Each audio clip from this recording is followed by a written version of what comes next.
Olá, eu sou a Emily, você está no canal Deus Vult e hoje o vídeo será sobre substância e acidente. E o vídeo de hoje, como vai ser sobre vai ser sobre substância e acidente, o próximo vídeo vai ser sobre essência e existência.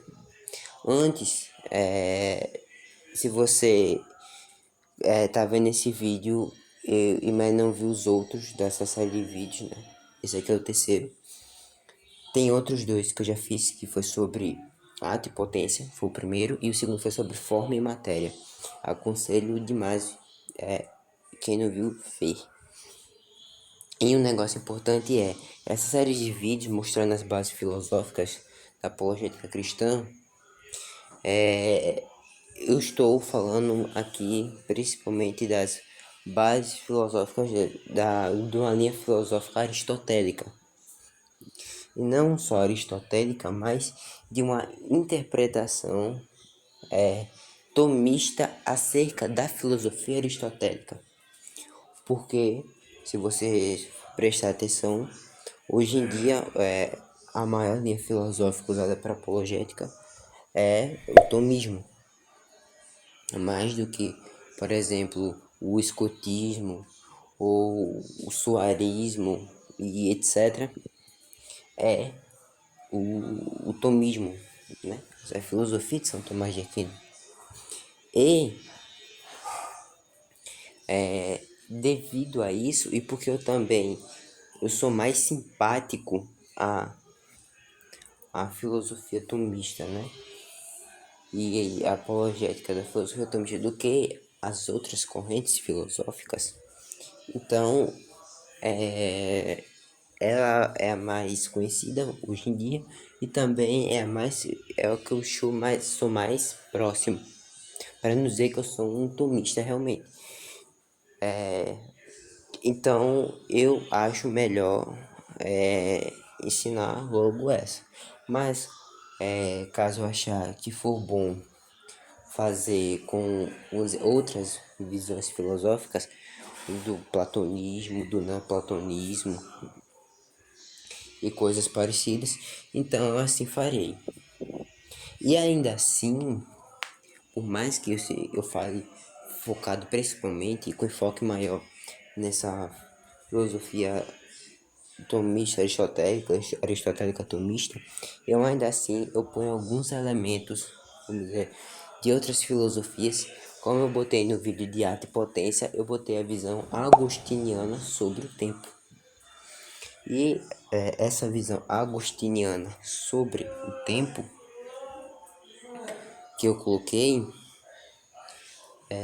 eu posso fazer coisas parecidas em outros vídeos, ou então falar um pouco de diferença de cada doutrinas, de filosofias, da própria filosofias de filósofos teólogos, usados para apologética, e etc. Por exemplo, no próximo vídeo, que eu já vou adiantando, que vai ser sobre existência e essência, possivelmente eu vou contextualizar uma coisa sobre o vídeo de forma e matéria, né? Falando especialmente da matéria. E falar um pouco das visões, por exemplo, que é exclusiva da escola tomista em, em relação às outras correntes filosóficas, como por exemplo o escotismo, o suarismo e etc. Né? Porque já adianto logo que essa dicotomia, essa diferenciação entre essência e existência só vai existir em Tomás de Aquino. Não vai existir em outros escolásticos. Portanto, é importante, ou então para mim vai ser interessante tratar dessa exclusividade do tomismo em relação às outras escolas e aí o impacto que tem no resto das doutrinas metafísicas de cada um e etc. Eu também quero dizer que eu não sei também quando vai ser o próximo vídeo, entendeu? Porque dá uma preguiça, eu confesso, dá uma preguiça de fazer esses vídeos, ainda mais porque eles são mais trabalhosos do que outros. Não é como, por exemplo, eu fazer um react, porque para fazer um react o máximo de, além de gravar o próprio react, o máximo de trabalho que eu vou ter é por alguns pontos, né, específicos no react. Por exemplo, eu tentando exemplificar algo ou resumir algo e etc. E aqui não, aqui eu tenho que pegar, eu tenho que marcar, eu tenho que cortar as partes que eu acho desnecessário para o vídeo não ficar tão longo e etc. Então, se a demora for para lançar vídeo for grande, por favor não desistam do canal. E eu já adianto também que eu estou para preparar um vídeo resposta ao Matheus Fujita, do canal Matheus Fujita, em que ele chama o Rian Lobato para defender o ponto de que o Tomás de Aquino ele é um nominalista, um quase nominalista, ou então que ele estaria mais próximo de um nominalismo metafísico do que um realismo metafísico. E eu pretendo fazer um vídeo resposta também a ele. Então, eu já estou procurando anotar alguns pontos. E é isso, vamos logo pro vídeo.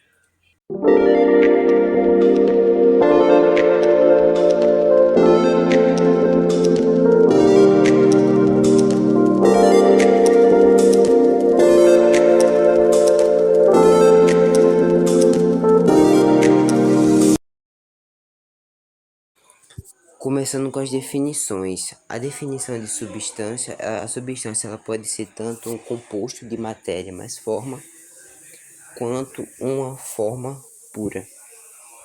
Entendeu? Então, uma forma pura pode ser uma substância, e também um composto de substância de matéria mais forma também pode ser uma substância. Enquanto que acidente ele é algo estranho à substância, ou seja, é algo diferente da substância, mas que sendo diferente ele se junta, ele se soma à substância, alterando, ou seja, alterando a substância. Uma coisa importante é que toda a substância, quando pura, ou seja, uma substância livre de acidentes, ela é universal. Então, por exemplo, se eu pego a substância de X, essa substância X, ela é universal, ou seja, ela tem uma característica que é comum a todas as outras substâncias que for X, mais alguma coisa. Então, X1, X2, X3, todos eles têm um X em comum. Então, X, dessa maneira, ela é universal. E esses acidentes, né, que eles são estranhos e se juntam à substância e alteram, eles, portanto,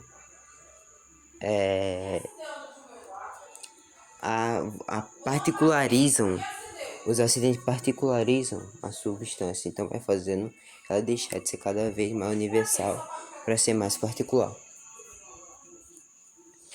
Então, a substância X, quando unida ao acidente 1, ela se torna agora uma substância X1. Aí a substância X, quando unida ao acidente 2, se torna X2 e assim por diante. Mas todas elas têm que ter X em comum. Isso é muito importante saber, inclusive quando vai se aplicar a lógica modal. Porque, dando um exemplo, se eu vou tratar de mundos possíveis, então todos os mundos possíveis eles são diferentes entre si. Nessas possibilidades, essas possibilidades elas são sempre contingentes, e essas contingências elas são sempre acidentais, mas o que é absolutamente substancial e portanto é também necessário, ele vai continuar em todos os mundos possíveis, entendeu? Então nós vemos aí a importância de substância acidente na lógica modal, por exemplo, ou então para diferenciar cada coisa, se faz necessário também essa dicotomia de acidente e substância. Quando, por exemplo, vamos tentar dizer que cada ser humano ele já nasce com todo o conhecimento impresso já na sua mente, então seria necessário que todo o conhecimento ele já fosse substancial à mente humana e não fosse acidental. Por quê? Porque essa substância pura é sempre a forma primeira da coisa. Então, todos os acidentes eles são posteriores a essa substância pura que é a forma primeira. Então, como ele já nasce, então já teria que ser a forma primeira, então teria que ser substancial. Mas quando vemos a natureza tanto de mente quanto de conhecimento, e de, vamos dizer, uma mente já conhecendo, vemos que conhecimento ele é sempre um acidente que se junta à substância da mente humana e assim forma a mente humana que conhece determinada coisa, determinado acidente. Portanto, ele não pode já nascer com um conhecimento junto dele, e ele deve adquirir. Isso daí, por exemplo, já refuta o solipsismo e solipsismo, que é a doutrina de que o mundo ele já fosse constituído de alguma maneira pela mente humana, pelo intelecto humano. Então, vemos que isso é uma doutrina extremamente necessária para muitas coisas.